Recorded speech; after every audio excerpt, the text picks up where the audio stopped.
இறைவா, நீயே அனைத்தும். இறைவா, நீ நன்றாக இருக்க வேண்டும்.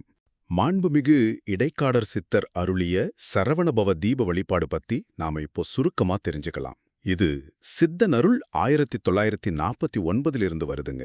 மிகுந்த மரியாதைக்குரிய மாபெரும் ஞானியான இடைக்காடர் சித்தர் நமக்கு அருளின ஒரு விஷயம் இது. நம்ம புண்ணியத்தை பெருக்கி நல்லா வாழ்றதுக்கு இது ஒரு சக்தி வாய்ந்த, அதே சமயம் ரொம்ப எளிமையான 6 தீப வழிபாடு முறை. முதலாவதா இதோட நன்மைகள் என்னன்னு பாத்தீங்கன்னா, சும்மா சொல்லக்கூடாது, அபாரம். இந்த வழிபாட்டை செஞ்சா உங்க புண்ணியம் பல மடங்கு பெருகுன்னு சொல்றாங்க. வாழ்க்கையில ஜெயிக்கிறதுக்கும் தேவைகள் பூர்த்தியாகிறதுக்கும் இது பெரிய உதவியா இருக்கும். கிரகதோஷங்கள் எல்லாம் நீங்கிடும். நம்மள நாமளே மேம்படுத்திக்க இது ஒரு நுட்பமான தாந்திரிக வழியா. அதனால உடனே இதை செய்ய ஆரம்பிக்கிறது ரொம்ப நல்லது. ரெண்டாவதா எப்படி செய்யணும்னு பார்க்கலாம். ரொம்ப சிம்பிள். உங்க பூஜை அறையில நவதானிய பொடி, அதாவது 9 தானியங்களோட பொடியால முருகப்பெருமானுக்கு உரிய அந்த 6 முனை நட்சத்திரம், சரவணபவ நட்சத்திரத்தை வரைஞ்சுக்கணும். அந்த 6 முனைகள்லையும் ச ர வ ந ப வ அப்படிங்கிற மந்திர ஒலிகளுக்கு தகுந்த மாதிரி அரச இலை மேல 6 அகல் விளக்கு ஏத்தணும். தினமும் முருகனை மனசு உருகி வேண்டிக்கோங்க.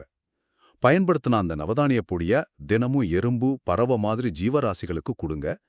இது கருணையையும் புண்ணியத்தையும் சேர்க்கும். 9 நாள் தொடர்ந்து செஞ்ச பிறகு மீதி இருக்கிற பொடிய ஒரு இலையில வச்சு ஒரு தீபம் ஏத்தி, இறைவா, எல்லாம் நீயே, என் கர்மங்களை ஏத்துக்கோன்னு சொல்லி ஆத்துல இல்ல நீர்நிலையில விட்டுடுங்க. முடிஞ்சா வீட்ல எப்பவும் ஒரு தீபம் எரியறது இன்னும் ரொம்ப உத்தமம். கடைசியா, ஆனா ரொம்ப முக்கியமா, மத்தவங்களுக்கு உதவுறது. இந்த வழிபாட்டோட முக்கியத்துவத்தையும் முறையையும் நீங்க தெரிஞ்சுக்கிட்டு மத்தவங்களுக்கும் சொல்லிக் கொடுங்க. அப்படி செஞ்சா சொல்றவங்களுக்கும் சரி, செய்யறவங்களுக்கும் சரி, புண்ணியம் கூடிக்கிட்டே இருக்குமா. இந்த கலியுலத்துல, அதாவது இப்போ இருக்கிற சவாலான காலத்துல இது ஒரு சிறந்த பாதுகாப்பு முறை. ஒரு சிலருக்கு சொல்றதை விட எல்லாருக்கும் சொல்றது அதிக நன்மையை தரும். அதனால மாண்புமிகு இடைக்காடர் சித்தர் அருளிய இந்த சரவணபவ தீப வழிபாட்டை செஞ்சு உங்க புண்ணியத்தை பெருக்கி நல்ல வளமா வாழுங்க. ஓம் அன்னை ஸ்ரீ லோபாமுத்ரா உடனுரை தந்தை அகத்திய மாமுனிவ திருவடிகளில் சமர்ப்பணம். சர்வம் சிவார்ப்பணம்.